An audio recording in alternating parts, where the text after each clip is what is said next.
Tayo po'y pinalad na makakahuntahan ng isa na sa mga ituturing na suki ng ating programa, ang District Representative ng Pasig City at siya naman din pong chairman ng House Committee on Basic Education and Culture, si Congressman Roman Romulo. Kong Romulo, good morning po. Johnny Banyas, live na po tayo sa DWIZ, Aliw Channel 23. Kong? Yes, magandang umaga, John, at sa lahat ng nanonood, nakikinig. Good morning po sa ating lahat. Right. Una sa lahat, maraming salamat sa pagkakataon muli, Kong Romulo, dahil alam naman natin na kapag usapin sa pag-aaral at edukasyon ang issue, siyempre ikaw kagad ang tatakbuhan namin dahil madali kang tawagan.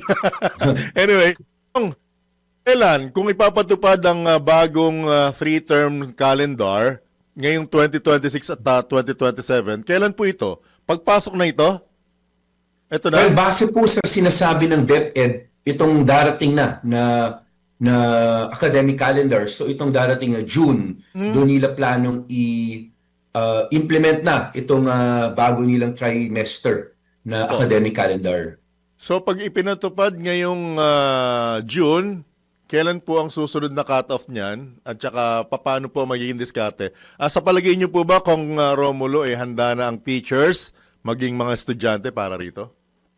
Well, una, John, para alam rin ng lahat, itong tungkol dito sa school days, na pag-aralan po ito ng EDCOM 2. Base po sa findings ng EDCOM 2, di ba ang requirement natin ay 180 to 220 days sa isang academic calendar. Ang ideal doon, sana umaabot sana ng mga 200. Pero base sa pag-aaral ng ating EDCOM 2, ang lumalabas, hindi tayo maabot ng 200 days na instructional days ng ating mga students sa loob ng classroom sa isang academic calendar. Ang rason nito ay dahil may mga bagyo. So nakaka-cancel yung school days. Meron pong ang dami po nating national and local holidays. At pangatlo po, kahit ang DepEd mismo, marami rin po silang sariling mga activities throughout the academic calendar. Example po, at maganda naman yung activities, pero dapat talaga maiayos lang. Meron tayong palarong pambansa, meron tayong National Festival of Talents, meron tayong sa press journalism. Maganda po lahat ito, pero syempre, bago yung finals, meron mga elimination round. Dahil po dito, ay talagang nalalabas po sa classroom yung ating mga estudyante. Yung ideal talaga, umabot man lang ng minimum na 200 days na nandun sa loob ng classroom ang mga estudyante at ang teacher at nagtuturo po ng lesson plan. Base po sa pag-aaral ng EDCOM 2, hindi na po umaabot ng 200 days in 1 year. Putol-putol po. So, maaring ito'y isa sa mga contributors ng pagbaba ng kalidad ng edukasyon. So, masaya po tayo in the sense na gumagalaw naman ng DepEd para masigurado na umabot tayo. Ang sinasabi po nila dito sa bago nilang trimester ay nakikita po nila aabot ng 201, at least 201 classroom days ang estudyante sa loob ng classroom na nagtuturo ang teacher. So mahalaga po ito, no? So again, masaya tayo na kahit na ang ginagawa ng DepEd ay mga reforma na para umabot na sa kalidad ng edukasyon. Pero again, kailangan natin bantayan yung implementation. Kasi sa implementation, minsan doon talaga nagkakaproblema. Magkakaroon ng pagbabago, maninibago mga estudyante at saka mga magulang, sigurado. So, kung mag-i-start ng June ang klase, kailan po magtatapos ito sa trimester? Pareho rin po, ang maliwanag naman po ang sinabi ng Department of Education. Una, hindi naman po nila dadagdagan ng subjects. Pangalawa, hindi rin dadagdagan ng competencies. So ang mangyayari rin po talaga ay yung dating 4 quarters, ginawa nilang 3 sems para masigurado po na may breaks in between at dito po nila, according to the plan po, dito nila i-adjust para dito mangyayari yung mga school activities katulad ng mga elimination rounds ng palarong pambansa. Dito mangyayari yung elimination rounds ng mga National Festival of Talents. Dito rin yung para dun sa ating mga yung school press conference para masigurado natin na hindi na makat, hindi na makansela yung mga school days ng ating mga mag-aaral. Kasi importante po talaga yung instructional time. Yung masigurado natin na nasa loob ng classroom ang mga estudyante at teacher at nagtuturo ng lesson plan na hindi po ito nakakancel dahil sa mga iba-ibang activities. So, ito po yung ito yung adjustment na gagawin nila. So again po, no, para sa mga magulang, ang sinabi sa atin ng Department of Education during the one committee meeting lang naman po yun, ay hindi magdadagdag ng subjects.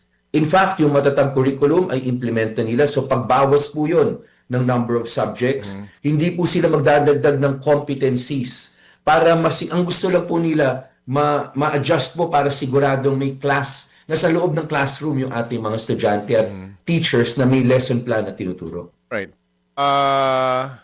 Hindi po magdadagdag ng oras din sa aral at hindi rin po magdadagdag ng araw, Kong. At the same time, ika nga yung sinasabi ninyong pagbabago, paano natin imo-monitor at ipupulis ito, Congressman Romulo? Well, una-una sa committee po, no, meron kami oversight function. Makikinig naman po kami sa mga guro, sa mga magulang, at sa DepEd para malaman po natin kung ano yung how it is being implemented, kung nagiging epektibo siya. Ang importante kasi ay talagang masigurado natin yung instructional time inside the classroom. Kasi yun po ang isa sa nakikita natin magiging susi para papunta po tayo dun sa kalidad ng edukasyon. Again, i-oversight po namin yung pag-implement nila. Hihingin po namin yung mga detalye ng pag-implement at makikinig po kami sa mga teachers, sa mga parents na meron mga komento o hinaing para ma-address po agad ito ng Department of Education. Public school lang ito, Kong Romulo, di po ba? Ano po? Public school lang, effective itong ano to, trimester na to. Pati, Maging effective po siya base sa pagkaalam ko sa mga DepEd schools lamang, yung K-12 natin. po, yung pong katanungan na may madadagdag bang oras sa klase at may Saturday class ba? Meron po ba o wala, Kong Romulo? Dapat po wala. In fact, dito sa 4 quarters, alam naman ng mga magulang, alam rin ng mga guro, na nagdadagdag po talaga ng mga Saturday classes noon dahil pagka naabutan po ng nasabay-sabay po yung naabutan ng bagyo na wala naman tayong control. Sabay po, meron mga national local holidays, yun rin po, in a way, walang control. Pero merong control ang DepEd dun sa mga activities po niya katulad ng elimination rounds ng mga palarong pambansa, National Festival of Talents. Yun po ay mas-schedule at dapat ma-schedule doon sa mga period po na may break para hindi talaga naantala, para hindi na tayo mag-Saturday classes, Kasi ang sinasabi nga ng DepEd, base dito sa new trimester nila, ang nakikita po nila, magkakaroon po talaga ng at least 201 instructional days sa classroom.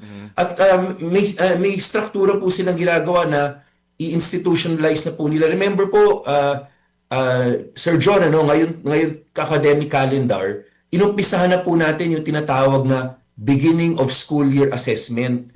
Sa start ng klase pa lang, sa start ng academic calendar, ay nagbibigay na ng assessment dapat yung mga paaralan para makita natin yung level ng reading comprehension ng bawat mag-aaral natin sa mathematics kung grade level at syempre yung sa sciences. Doon pa lang po makikita na po natin sa beginning of school year kung ano yung kailangan gawin throughout the tri-semester para ma-adjust at yung end of school year assessment ay umakyat. Again po, konting talagang hingi tayo ng konting pag-unawa, pagpasensya sa ating mga magulang, sa teachers po natin, sa mga estudyante, dahil ang gusto lang naman po talaga natin ay ma-adjust natin para masigurado na at least yung instructional days, yun sa classroom, yung mga mag-aaral na may lesson plan, ay ma-increase po natin kasi tingin naman po natin ito yung parte ng solusyon para sa quality of education. Po. Pero wala po bang gulat effect ito sa mga sa mga teachers, sa mga school officials kasi at the same time, syempre sa mga magulang at estudyante, wala na po ba kayong mga natanggap na mga ikangay paunang abiso na posible nilang kaharapin o hamon, Kong Romulo? Again, Sir John, katulad ito, bigyan ko lang kayo ng halimbawa.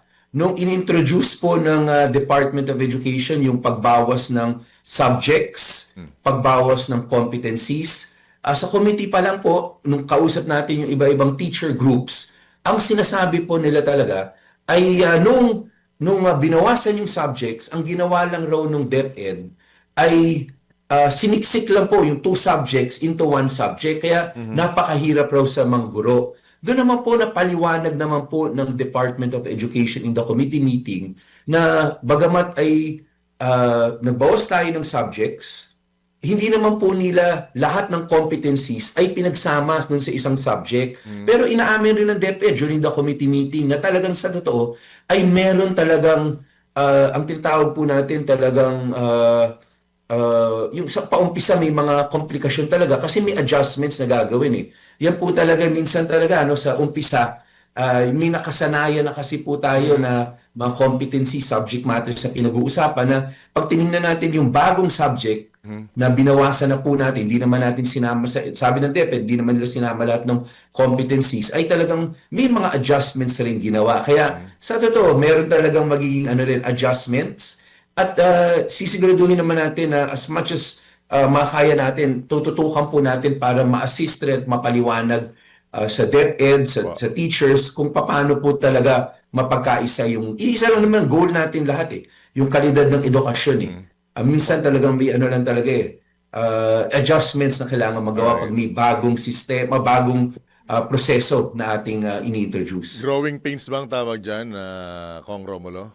Yes po, growing pains talaga. Meron talagang ganyan. Ay, importante po talaga, Sir John, kahit naman sa committee meetings kung saan nakikinig kami sa teachers, sa DepEd, alam niyo, talagang iisa lang naman talaga ang patungo ng lahat Talagang gusto naman lahat yung full potential ng bawat batang Pilipino ay ma-reach nila.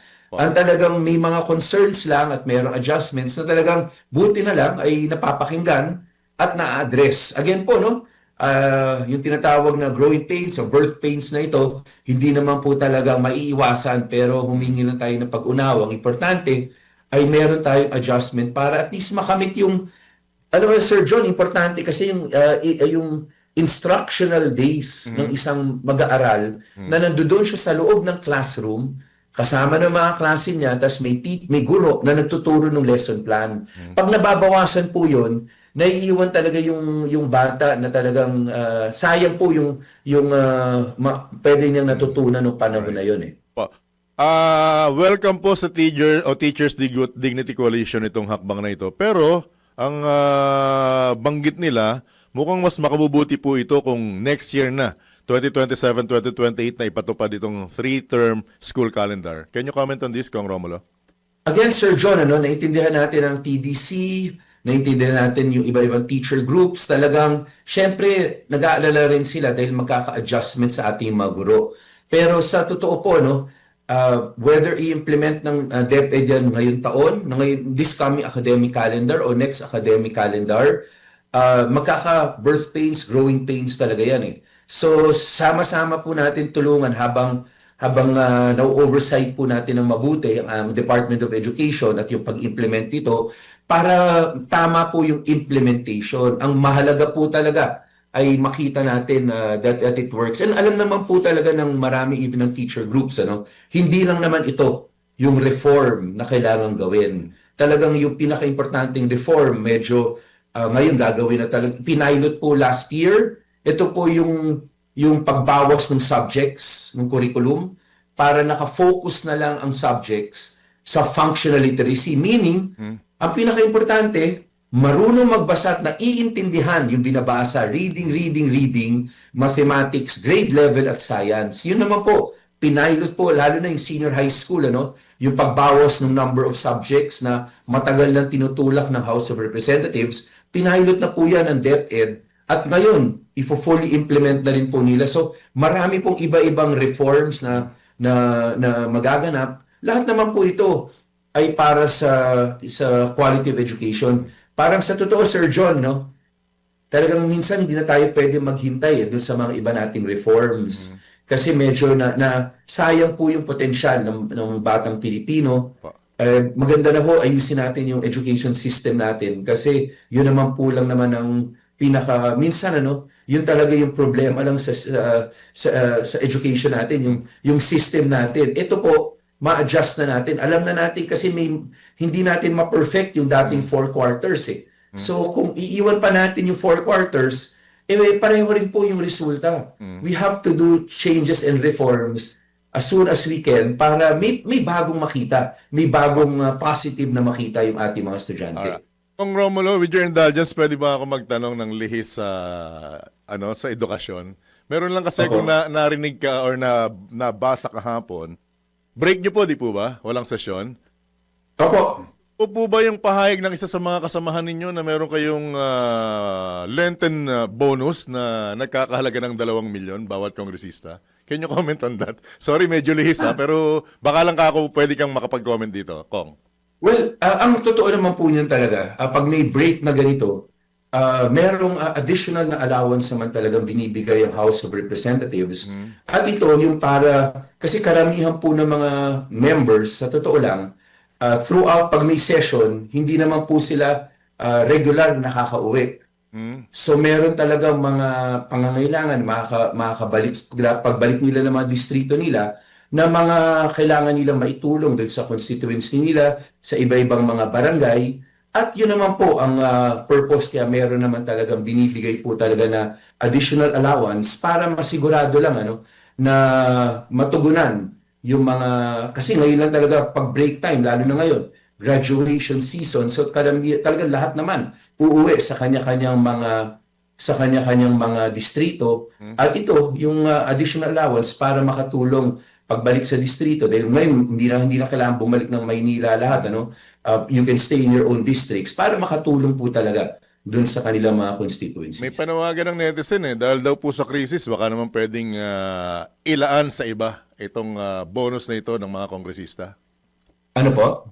Anong pong panawagan ng ilang mga netizen na kung pwede raw po, dahil may krisis, baka pwedeng ilaan sa mas importante itong bonus na ito. Pero Pwede Sir ka John, magdagdag? yung allowance na ito ay ginagamit naman po talaga para dun sa mga constituencies nila. Alright. So effectively, para makatulong dun sa mga nangangailangan. Halimbawa po, meron talagang mga pagkakataon, lalo na ngayon, marami rin po pag-uwi nangangailangan ng mga iba-ibang, meron mga may medical needs na kailangan, dahil talagang hindi naman kaya ng matugunan yan ng national government on its own, tumutulong rin naman po yung mga mambabatas pag uwi nila para makatulong dun sa mga constituents nila. So, sa totoo po, pinakamaganda, i-monitor rin po ng ating mga kababayan. Paano ginagastos? Paano ginagastos? Kasi po, yun naman po yung mahalaga yung implementation na makatulong dun sa constituency niya. Alright.